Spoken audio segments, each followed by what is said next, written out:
amateka yawe yanditswe no mu bitabo kugira ngo ndakumenye wese ariko ntibyakunda buri munsi mbona ubwinshi bw'imbabazi zawe ndagize urukundo rwawe ukampa inkomezi ari byinshi wakoze amaso yanjye yabonye umutima wanje uragukunda shemagiza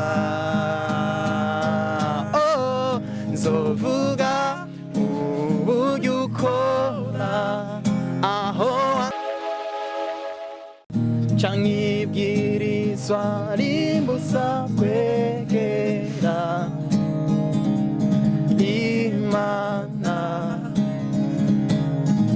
icadutanya cakuweho igihumu curasa mu mwiza hakabona ubu ndigina ubu ndatwenga yaramariye ibyaha byanje uwo mwami vadikanije n'ibinyabugingo kumutazira umwami wanje uwo ni Yesu.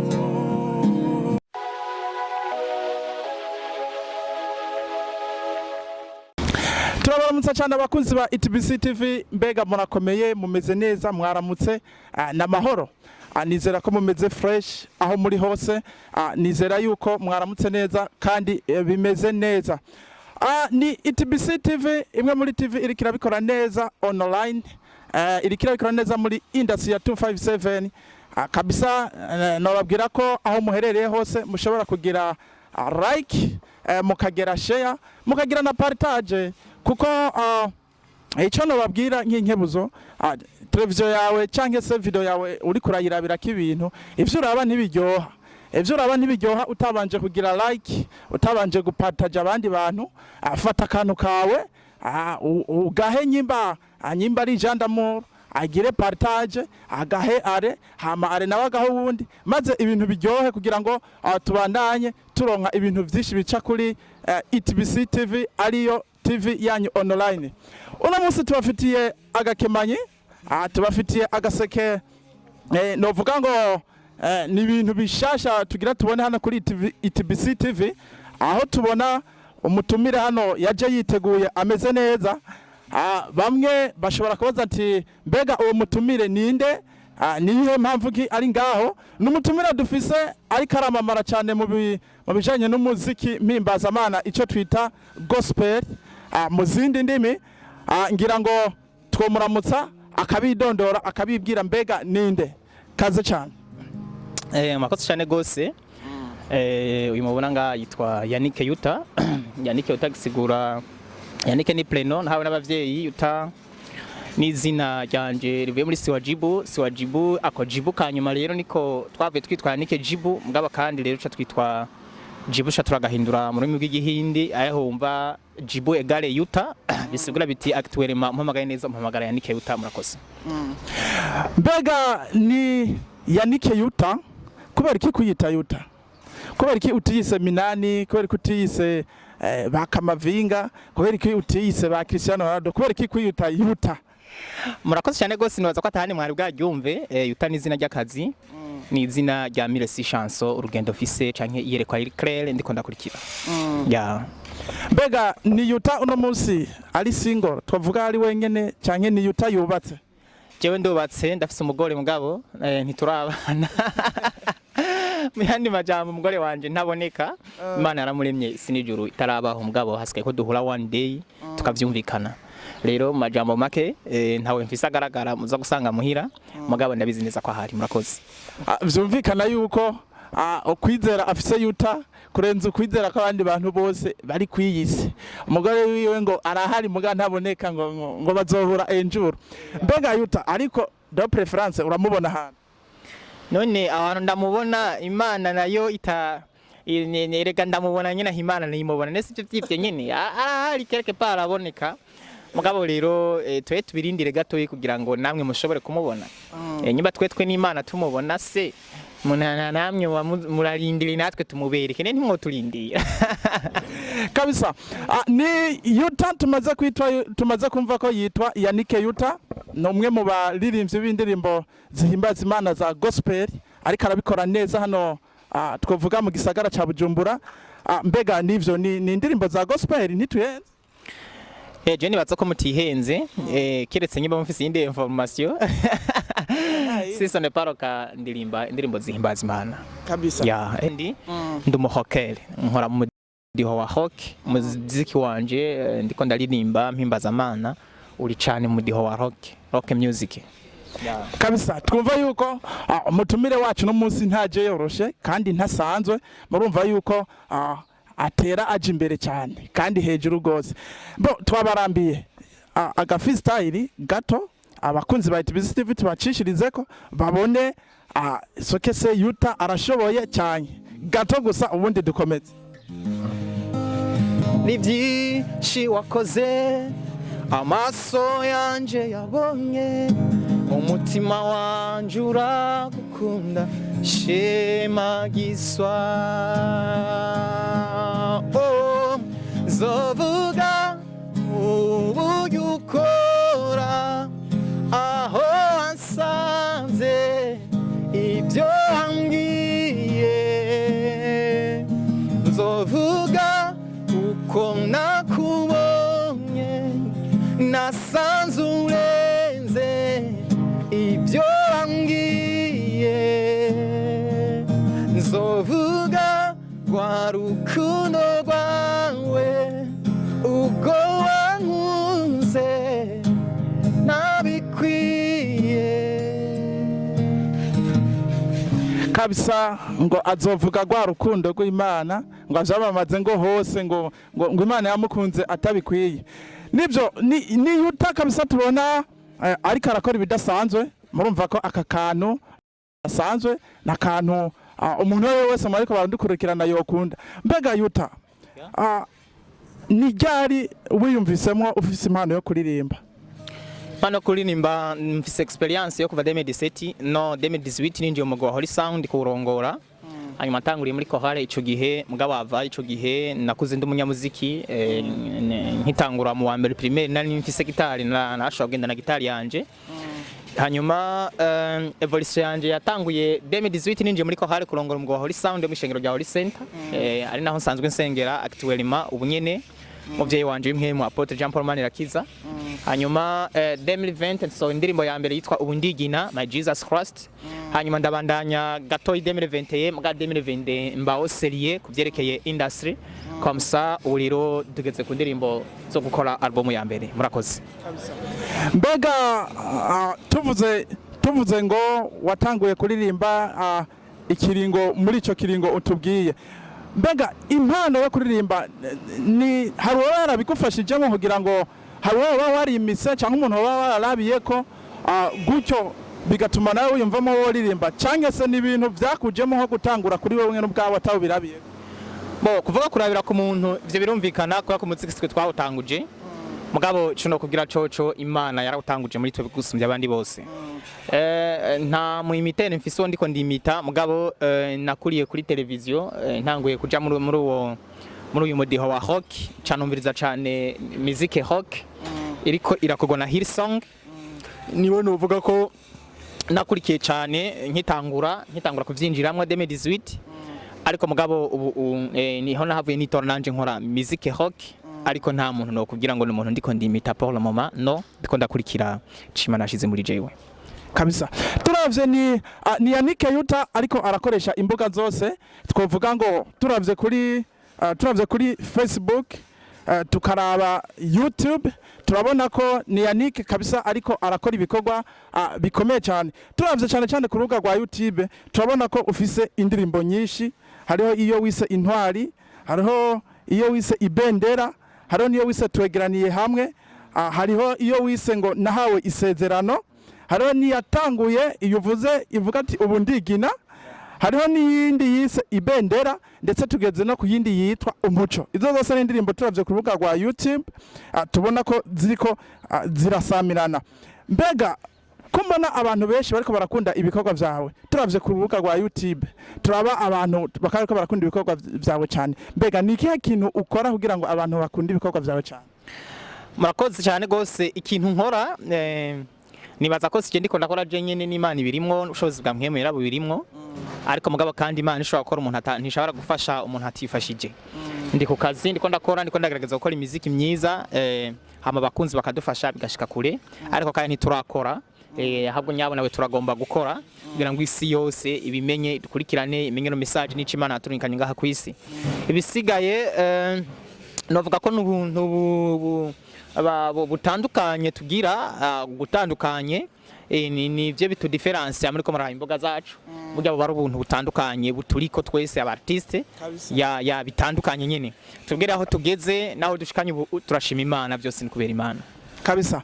Tugerageje kuraba aho nyene Yuta turavye kuri YouTube hariho indirimbo wakoze CD hari rosezejwe muri 2021 yari live tubona kuri YouTube bariko rakorera ahantu hasa nko mu rusengero. Iyo yari indirimbo ivuga ngo nzovuga. Tubona yuko abantu mwari kumwe muri iyo live sinzi yuko yari worship mwarimu, tubona yuko bari babikunze cyane. Mbega ni Yannick Yuta atumirira abantu kumukunda cyane? Jewe sije ntumira abantu kunkunda.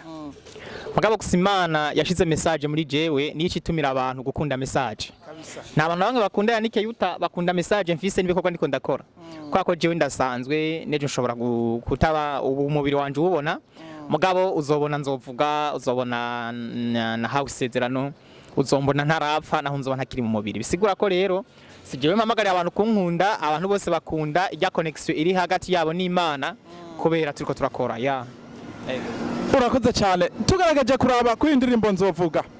Iyi ndirimbo tugaragaje kumviriza amajambo ayigize tukumva message itanga bigaragara yuko hoba hariho nk'ikintu Imana yoba yarakoreye Yannick Yuta cyotuma uno munsi ayihimbaza cyane kujya bwaho yabicishije no mu ndirimbo yise ngo nzovuga. Mbega ni ihe mpamvu yoba yaratumye uririmba iyi ndirimbo cyane? Murakoze cyane gose. Indirimbo nzovuga nayanditse meje kwigicigwa citwa Imana mutazi. Imana mutamenye, Imana yacu.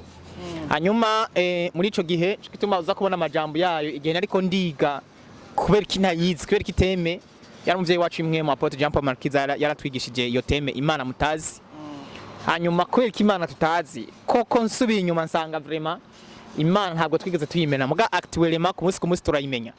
Cyo kituma rage amajambo yanditse ninji deep cyane kurengera ivy'abantu kurengera ivyo tubona ngaha ndiko ndaraba personnellement kungena imeze kungena ikora ndavuga ati wa Mana we koko nzovuga nanje uko nakobonye ivyo wambariye naho wansanze kubera ko ivyo bambwira byose birarengeye ukuri hamwe umuntu yoshaka kukurondera. Cyo kituma ijambo ry'Imana ivuga ngo mundondere budahumeka muzombona. Sepo kwa nanje nabikoze nkuko nibaza ko nikubera byose Imana tutazi. Murakoze.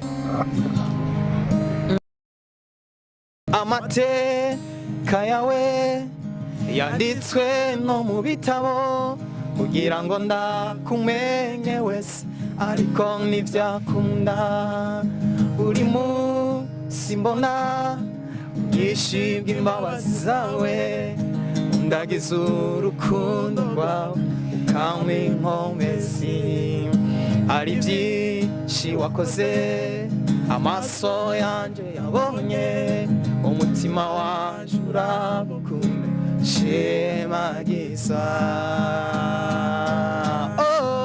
nzovuga uburyo ukora aho wasanze ibyo wambwiye nzovuga uko nakubonye nasanze urenze ibyo wambwiye nzovuga wa rukundo rwawe ubwo wankunze ntabikwiye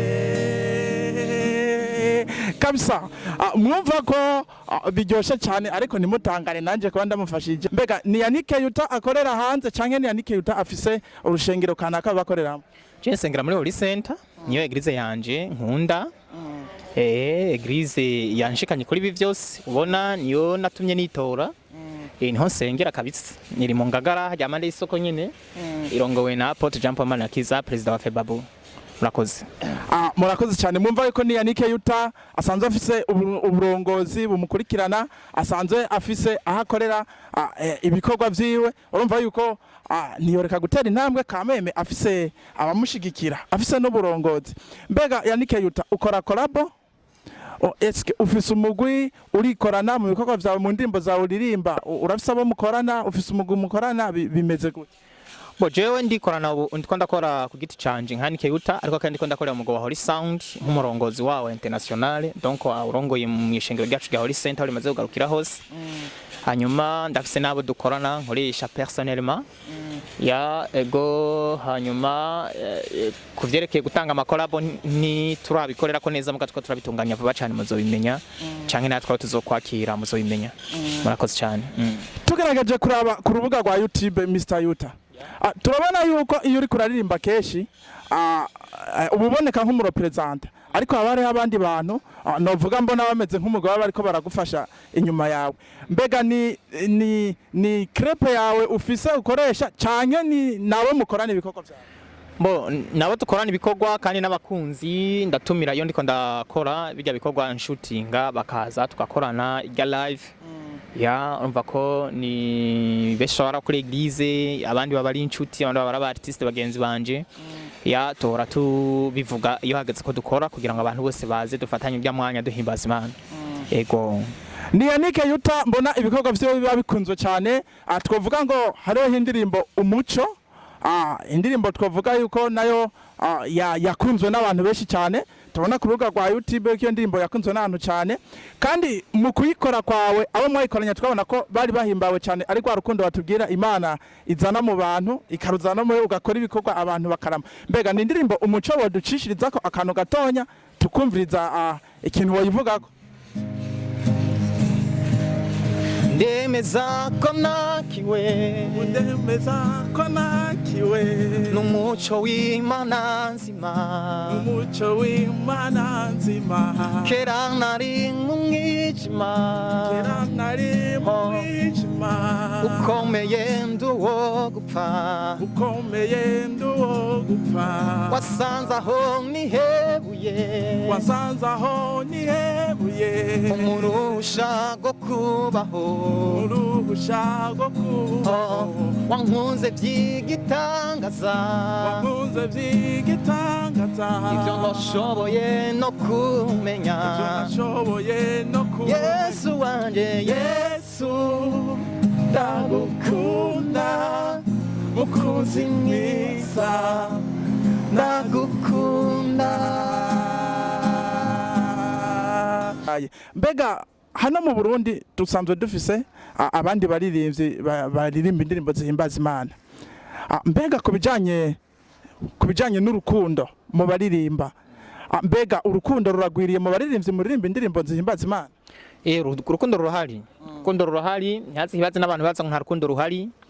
Nyimba jewe dushobora kuvugana uyu munsi na Apollinaire akama umwanya tuganira tugakorana ntuzenya festival Burundi himbaza. Tukabona na David tukaganira tukagira ico bita tawa artiste together as one, tubikaba bihari tugakora ama concert, tugakora ibiteramo twese turi hamwe. Na jwana ko mfise concert mu misi ryari dimanche le 6 yanje ya mbere ya album ya mbere bazwa bahari, kuvuga ngo urukundo ruhari turaganira, ntihaze habibaze ko abantu ko twigata ko turarufitaniye cyane kabisa. Murakoze cyane. Mbega muri izi ndirimbo zihimbaza Imana nta ntambamye canke imitego ishobora kubamwo, kuko hari abantu benshi usanga bipfuza kuririmba je pense, ariko ugasanga hariho intambamye izina ziriya, ndetse no mu baririmbyi basanzwe babikora ugasanga barakunda guhura n'utuntu tw'intambamye, utuntu tw'imitego. Nka Yannick Yuta ugasanga yohura n'intambamye mu bintu bijanye no kuririmba indirimbo ziwe zihimbaza Imana. Mbega izo ntambamye zirabaho?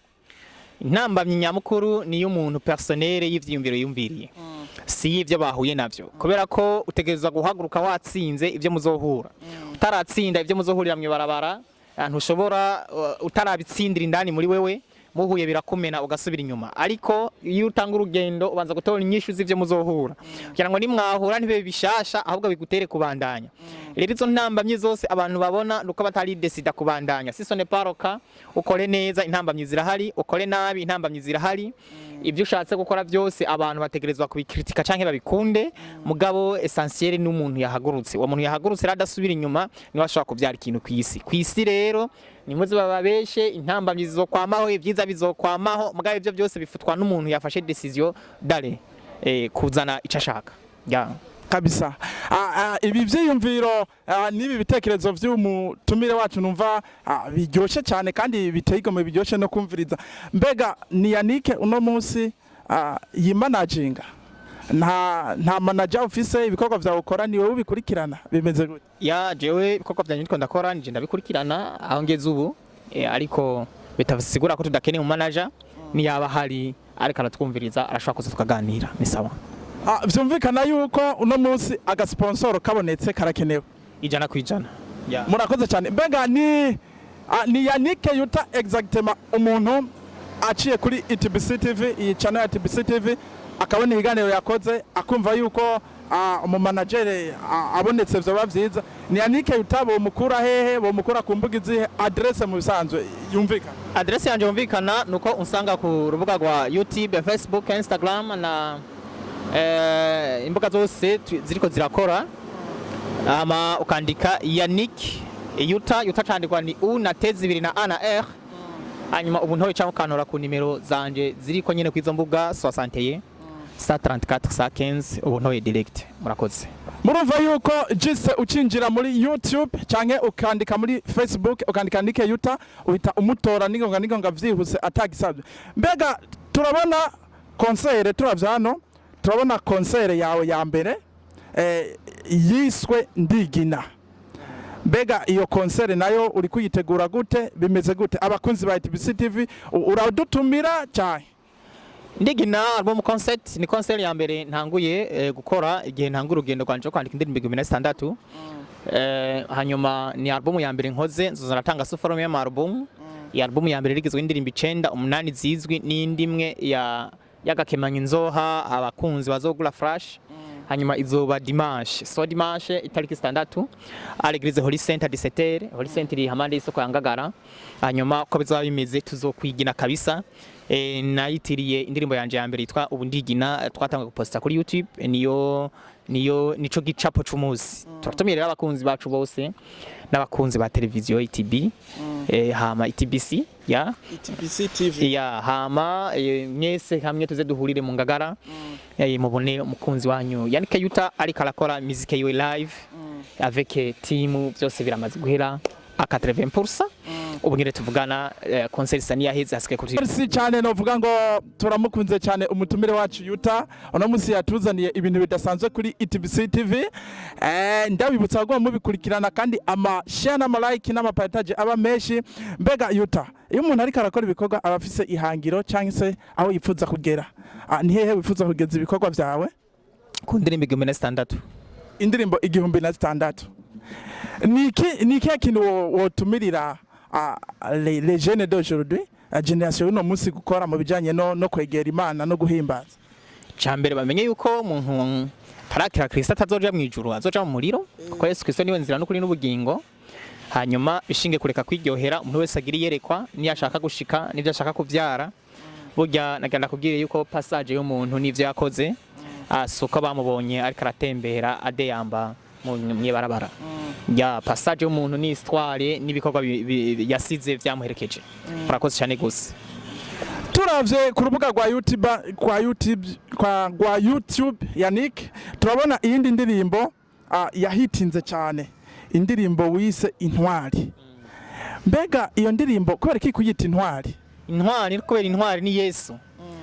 Kandi urumva ko ibihugu byose bafise intwari yabyo intwari kuya yaharaniye ukwikukira kwiguca c'u Burundi turayizi intwari ya Amerika irazwi abantu bose imiryango yose iragira intwari natwe umuryango w'abana b'Imana abakizwa turafise intwari twa Yesu Kristo ndirimbo intwari kabisa nayo twabona ko yakunzwe cyane twumva yuko kabisa umuntu wese uburongozi bwose baba bufise intwari bafise uburuserukira nkuko mumaze kubivuga turabashimiye cyane rero abakunzi ba ETBC-TV twari kumwe na Yannick Yuta umwe mu baririmbyi ariko barabikora neza mu gihugu cyacu cy'u Burundi mu baririmbyi barimba indirimbo zihimbaza Imana nakaye kajambo bobwira abakunzi ba ETBC-TV abakunzi ba ETBC-TV n'abakunzi ba Yannick Yuta mwese turabashimiye ku mwanya mwafashe muri kumwe natwe ebisigaye mu bandanye mu supporting impano z'u Burundi ufise impano nyinshi kandi twizera yuko inyuma y'imisi mikeya tuzoba twacuruye ibyo abantu bose batwibajije ko bitari byo myandi majambo